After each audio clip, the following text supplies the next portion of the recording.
आप सभी का इस बाइबल स्टडी में स्वागत है। प्रभु यीशु मसीह के नाम में आपको अभिनंदन। हम आज भी उस विषय पे जिस पे हम पिछले बाइबल स्टडीज में देखते चले आ रहे हैं, जो हमारे पाप से संबंधित बेसिक या मूलभूत बातों को समझने की श्रृंखला का स्टडी का एक भाग है कि मसीही विश्वास कभी भी धर्म क्यों नहीं हो सकता।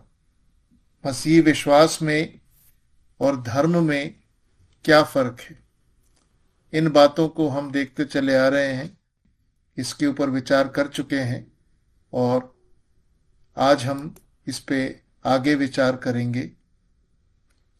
आइए एक छोटी प्रार्थना के साथ हम अपनी इस बाइबल स्टडी को आरंभ करते हैं। हमारे अनुग्रहकारी दयालु जीवते सच्चे परमेश्वर पिता, धन्यवाद के साथ आपके सम्मुख आते अपने सरों को झुकाते हैं। धन्यवाद ही है प्रभु, आपने हमको ये अवसर दिया कि हम आपके साथ जुड़ सकें, आपके चरणों में बैठ सकें, कि आपके वचन से सीखें। विनती है प्रभु, हम में से हर एक जन को जो अभी जुड़ा है, जो जुड़ेगा और जो बाद में इस रिकॉर्डिंग को देखेगा, उन सब को अपनी अधीनता में लें। हमारे मन ध्यान विचारों को शुद्ध और पवित्र करें, एकाग्र करें, अपनी ओर करें और हम में से हर एक से अपने वचन के द्वारा गहराई से बात करें। प्रभु, हम आपके वचन की सच्चाइयों को, खराइयों को देख सकें, सीख और समझ सकें, उसका पालन करने वाले बन सकें। ये थोड़ा समय जो आपके चरणों में आपके साथ बिताते हैं, हमारे लिए अनंत काल की आशीष का समय है। हर एक डिस्टर्बेंस से बचा करके रखें। विनती है प्रभु, सभी की नेट कनेक्टिविटी को बना करके रखें। तो हमारे द्वारा, विशेषकर मेरे द्वारा, कोई भी गलत जानकारी कभी किसी को न दी जाए। जो कुछ भी बोलूं प्रभु, वो आपकी इच्छा में, आपकी ओर से और आपकी महिमा के लिए ठहरे। इस वचन को, इसकी बातों को सीखने, समझने, पालन करने की सामर्थ्य और सद्बुद्धि हमें दें। उद्धारकर्ता प्रभु यीशु मसीह के नाम में मांगते हैं, सुने और ग्रहण करें। आज फिर हम यहां से आगे के मसीही विश्वास में धर्म की तुलना में वर्शिप का, उपासना या आराधना का क्या स्थान है, क्या महत्व है। धर्म में आराधना उपासना क्यों की जाती है और मसीही विश्वास में परमेश्वर ने इसके लिए क्या कहा है। तो सबसे पहले हम देखते हैं कि धर्म में उपासना या आराधना क्यों की जाती है। अगर हम थोड़ा सा विचार करें, आमतौर से किसी भी धर्म में, ईसाई धर्म में भी, आराधना का मुख्य उद्देश्य अपने आराध्य को, अपने ईश्वर को, अपने देवी देवता को प्रसन्न करना होता है, कि वो प्रसन्न रहे, वो नाराज ना हो, उसकी कृपा दृष्टि हम पे बनी रहे। कहीं ऐसा ना हो कि वो नाराज हो और उसके कारण कोई हानि उठानी पड़े, या उसके कारण फिर हमारी प्रार्थनाएं ना सुनी जाए, या उसके कारण कोई और हमारा नुकसान हो जाए। तो एक तरह से धर्म में आराधना उपासना के अंदर एक किस्म का भय भी सम्मिलित होता है। श्रद्धा है, मान्यता है, इज्जत और प्यार है, सब है, लेकिन साथ साथ एक किस्म का भय भी है कि अगर मेरा आराध्य नाराज हो गया तो मुझे हानि उठानी पड़ेगी, इसलिए मैं कैसे ना कैसे हमेशा उसको प्रसन्न बनाए रखूं और उसकी कृपा दृष्टि में मैं बना रहूं। फिर दूसरी बात, याजक या पुजारी या जो भी प्रीस्ट है, उसकी सहायता से जो निर्धारित रीतियां, परंपराएं, अनुष्ठान हैं, उनको पूरा करने के द्वारा आराध्य को, देवी देवता को, ईश्वर को प्रसन्न करने का प्रयास करने के द्वारा एक उद्देश्य ये भी होता है कि जो ये काम कर रहा है वो अपनी देवी देवता, ईश्वर, आराध्य के सामने आने की योग्य स्थिति में बन सके,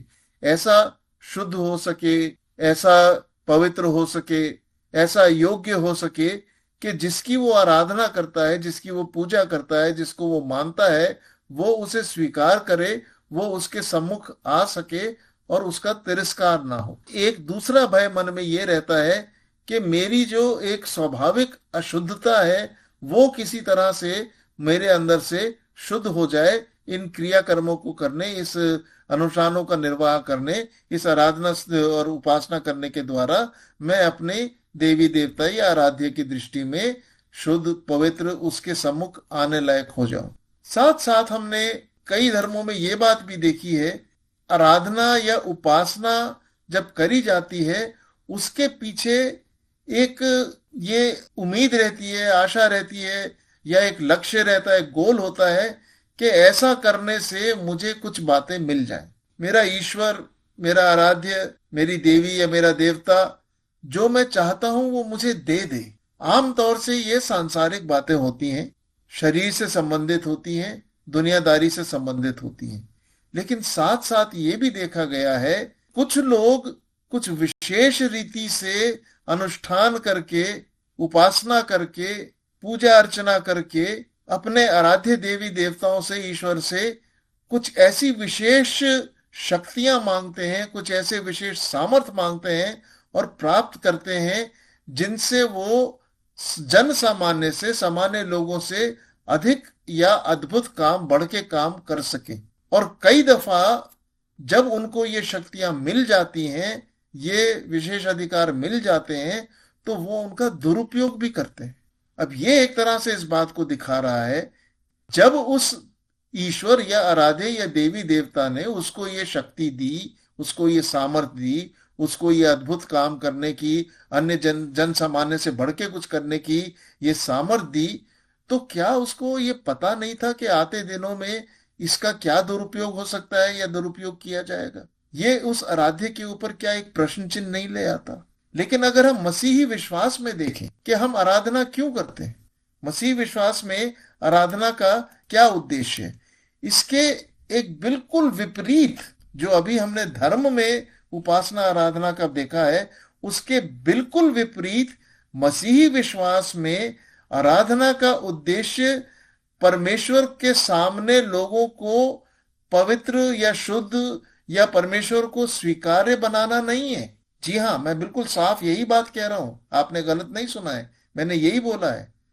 आराधना का उद्देश्य मसीही विश्वास में किसी को भी शुद्ध, पवित्र और परमेश्वर को ग्रहण योग्य बनाना, परमेश्वर को प्रसन्न करके अपने पक्ष में बना के रखना नहीं है। आराधना इसलिए नहीं है, वरन क्योंकि प्रभु यीशु मसीह में विश्वास करने, पापों से पश्चाताप करने, अपना जीवन प्रभु को समर्पित करने के द्वारा वो परमेश्वर को पहले से ही स्वीकार्य बन चुके हैं। परमेश्वर से उनका मेल मिलाप हो गया है, वो परमेश्वर की संतान बन चुके हैं, परमेश्वर के परिवार का एक अंग है।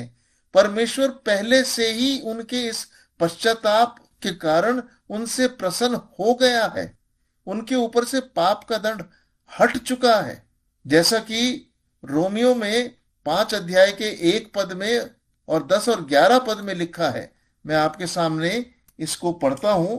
रोमियो 5 अध्याय उसका 1 पद, फिर 10 और 11 पद। 1 पद में लिखा है, जब हम विश्वास से धर्मी ठहरे, आराधना हमें धर्मी ठहराने के लिए नहीं है, हम विश्वास से धर्मी ठहरे तो अपने प्रभु यीशु मसीह के द्वारा परमेश्वर के साथ मेल रखें। प्रभु यीशु मसीह में होके हमारा मेल परमेश्वर से हो गया है। आराधना का उद्देश्य मेल करवाना नहीं है, मेल हो गया है। फिर 10 और 11 पद, क्योंकि बैरी होने की दशा में तो उसके पुत्र प्रभु यीशु मसीह की मृत्यु के द्वारा हमारा मेल परमेश्वर के साथ हुआ, फिर मेल हो जाने पर उसके जीवन के कारण हम उद्धार क्यों ना पाएंगे। और केवल यही नहीं, परंतु हम अपने प्रभु यीशु मसीह के द्वारा, जिसके द्वारा हमारा मेल हुआ है, परमेश्वर के विषय में घमंड भी करते हैं। परमेश्वर के साथ मसीही विश्वासी का मेल हो चुका है। आराधना उसको परमेश्वर के साथ जोड़ने के लिए नहीं है। ना सिर्फ मेल हो चुका है, लेकिन परमेश्वर ने जितनों ने उसको ग्रहण किया उनके लिए एक विशेष दर्जा भी दिया है। 4 बातें पतरस ने अपनी पहली पत्री में लिखी हैं, पवित्र आत्मा की अगुवाई में। पहला पतरस 2 अध्याय 9 पद में कि 4 बातें हैं जो परमेश्वर अपने लोगों के लिए कहता है। क्या कह रहा है वो? पहला पतरस 2 अध्याय 9 पद। पर तुम एक चुना हुआ वंश और राजपदधारी याजकों का समाज और पवित्र लोग और परमेश्वर की निज प्रजा हो। क्या क्या हुई? चुना हुआ वंश, दूसरा राजपदधारी याजकों का समाज, तीसरा पवित्र लोग और चौथा परमेश्वर की निज प्रजा हो।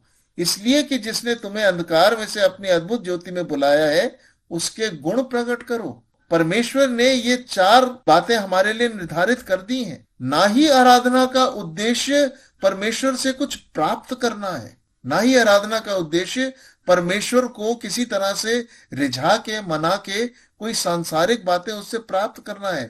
मत्ती में प्रभु यीशु मसीह ने कहा पहाड़ी उपदेश में, मत्ती 6 अध्याय उसके 31, 32 और 33 पद में आपके सामने पढ़ता हूं।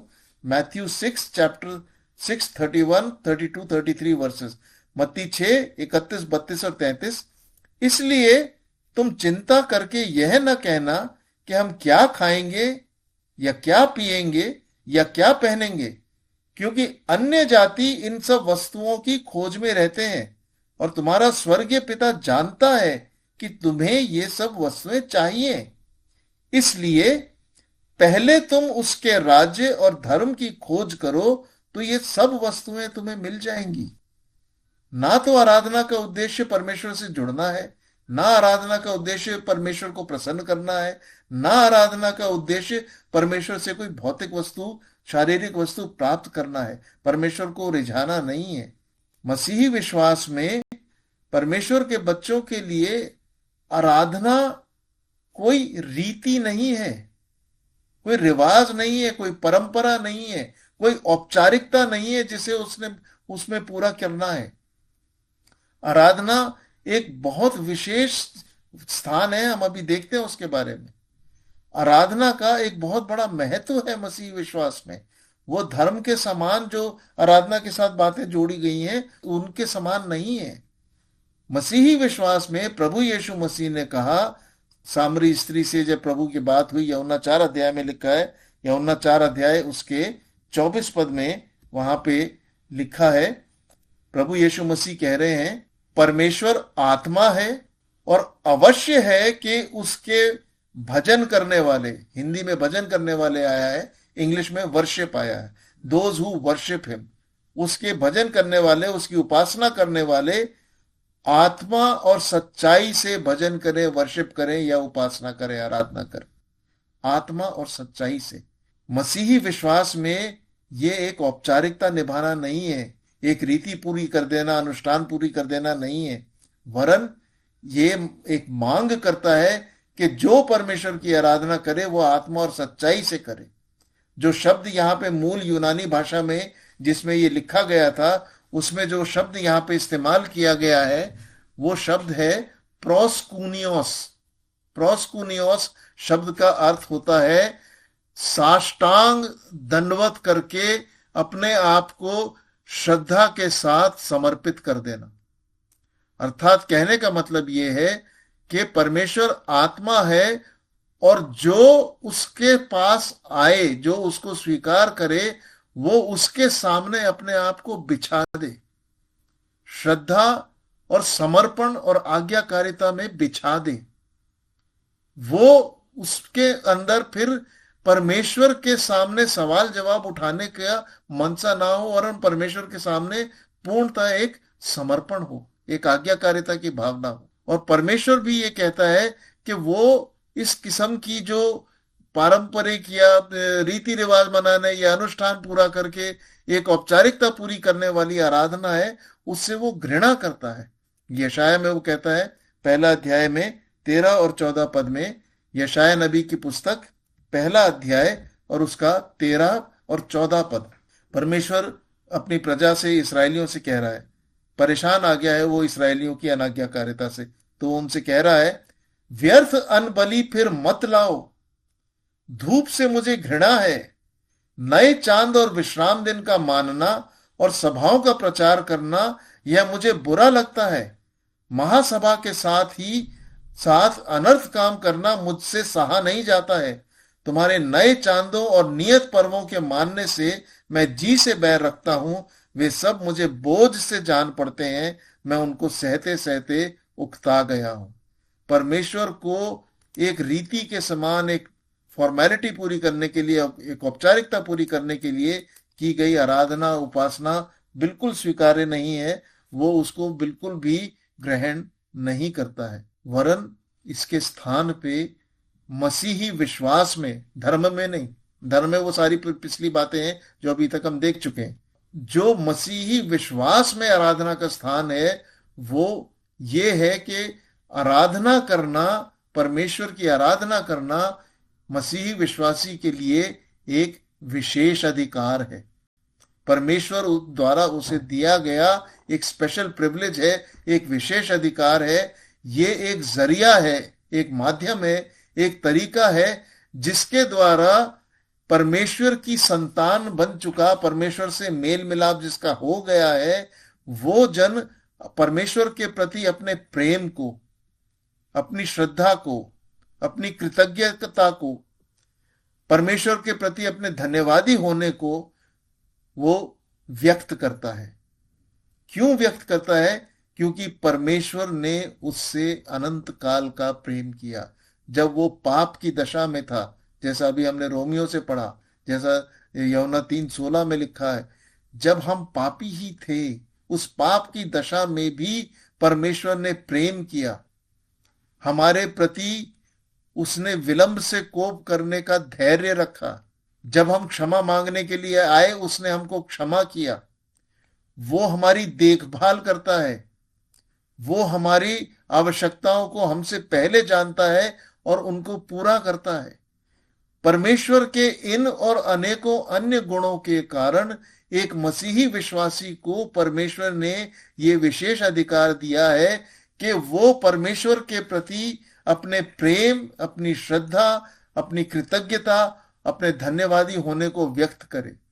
भजन संहिता में कितने ही भजन जो हैं इस आराधना के बारे में हैं। मैं सिर्फ एक भजन, 103 भजन में से 4 पद आपके सामने पढ़ूंगा, वरना समय नहीं है सारे के सारे भजनों के बारे में बात की जाए। दाऊद कह रहा है, राजा दाऊद परमेश्वर के मन के अनुसार व्यक्ति, भजन 103 में लिख रहा है, हे मेरे मन यहोवा को धन्य कह। 1 पद से 4 पद पढ़ रहा हूं मैं। हे मेरे मन यहोवा को धन्य कह, और जो कुछ मुझ में है वह उसके पवित्र नाम को धन्य कहे। हे मेरे मन यहोवा को धन्य कहे और उसके किसी उपकार को ना भूलना। वही तो तेरे सब अधर्म को क्षमा करता है और तेरे सब रोगों को चंगा करता है। वही तो तेरे प्राण को नाश होने से बचा लेता है और तेरे सिर पर करुणा और दया का मुकुट बांधता है। और आप आगे पढ़ेंगे तो पूरा भजन जो है वो परमेश्वर के गुणों का वर्णन कर रहा है और उसकी आराधना के बारे में है। तो आप स्वयं देख सकते हैं कि मसीही विश्वास में धर्म की तुलना में आराधना या उपासना का कितना ऊंचा स्थान है, कितना भिन्न स्थान है। आराधना मसीही विश्वास में किस चीज को दिखाती है और धर्म में आराधना या उपासना या वर्शिप क्या है। मसीह विश्वासी के लिए आराधना करना परमेश्वर को किसी बात के लिए मजबूर करना नहीं है कि उसको किसी तरह से बाध्य करके उससे कुछ भौतिक चीजें, कुछ सांसारिक चीजें ले ली जाएं, कुछ विशेष अधिकार ले लिए जाएं, कुछ विशेष शक्तियां ले ली जाएं, कुछ विशेष सामर्थ ले ली जाए। मसीही विश्वास में आराधना करना परमेश्वर को महिमा देना है, उसकी स्तुति करना है, उसकी कृपा और उदारता के लिए, उसकी आशीषों के लिए उसका धन्यवाद करना है। उन बातों के लिए जो अपने बच्चों के ऊपर वो सेंत मेत बहुतायत से उंडेलता रहता है, उनकी मदद करता रहता है, उनका मार्गदर्शन करता रहता है, उनकी आवश्यकताओं को पूरा करता रहता है और उनकी देखभाल करता रहता है। आराधना का, उपासना का मसीही विश्वास में क्या स्थान है और धर्म में क्या स्थान है और दोनों में क्या भिन्नता है। मसीही विश्वास में आराधना धर्म की मांग से कितनी बढ़ के कितनी ऊंची है। आपसे निवेदन है, यदि आपने अभी तक प्रभु यीशु मसीह को अपना उद्धारकर्ता ग्रहण नहीं किया है तो एक छोटी सी प्रार्थना, हे प्रभु यीशु मसीह, मेरे पापों को क्षमा कर, मुझे अपनी शरण में ले ले, मुझे अपना शिष्य बना ले और मुझे अपनी बातों को सिखा। एक छोटी सी सच्चे मन से की गई प्रार्थना आपका इस पृथ्वी का और परलोक का, इस लोक का परलोक का जीवन बदल देगी। कृपया इस अवसर को बहुमूल्य जाने, और अगर परमेश्वर का आत्मा आपको प्रेरित कर रहा है तो अवश्य इस प्रार्थना को निसंकोच कर लें, अपनी इच्छा से कर लें। आइए हम एक प्रार्थना करें। पिता परमेश्वर, हम आपका धन्यवाद करते हैं आपके जीवते वचनों के लिए। धन्यवाद करते हैं प्रभु, आपने हमको ये विशेष अधिकार दिया है कि हम आपकी आराधना, स्तुति, आपकी महिमा कर सकें, और आप हमारे होठों के टूटे फूटे इन शब्दों को स्वीकार करते हैं, उनसे प्रसन्न होते हैं। धन्यवाद करते हैं प्रभु, आपने दिखाया कि आपको एक औपचारिक आराधना, औपचारिक उपासना पसंद नहीं, वरन आप उससे जी से बैर रखते हैं। आप अपने बच्चों की मन से निकली हुई, सच्चे मन से, समर्पित मन से निकली हुई सीधी सादी आराधना से भी प्रसन्न होते हैं, उन्हें आशीष देते हैं। पहले से ही आपने हमारी आवश्यकताओं को पूरा करने के इंतजाम किए हुए हैं प्रभु। हम आपके इन बड़ी आशीषों के लिए आपके बहुत बहुत धन्यवाद करते हैं। विनती है पिताजी, इस बाइबल स्टडी से जो आज सीखा है उसका हम पालन करने वाले बने। जिन्होंने सुना है और जो सुनेंगे, उन सभी से प्रभु आप बात करें, अपनी निकटता में लाएं, अपने महान प्रेम के बारे में उनको समझाएं, ताकि वो आपकी ओर मुड़ सकें। जिन्होंने उद्धार नहीं पाया है वो पश्चाताप करें, सच्चे मन से आपके पीछे चलने वाले हों, और आते दिनों, समय और परिस्थितियों के लिए तैयार हो सके। मांगते हैं अपने उद्धारकर्ता प्रभु यीशु मसीह के नाम में, सुने और ग्रहण करें। आमीन। प्रभु आपको आशीष दे। जय मसीह।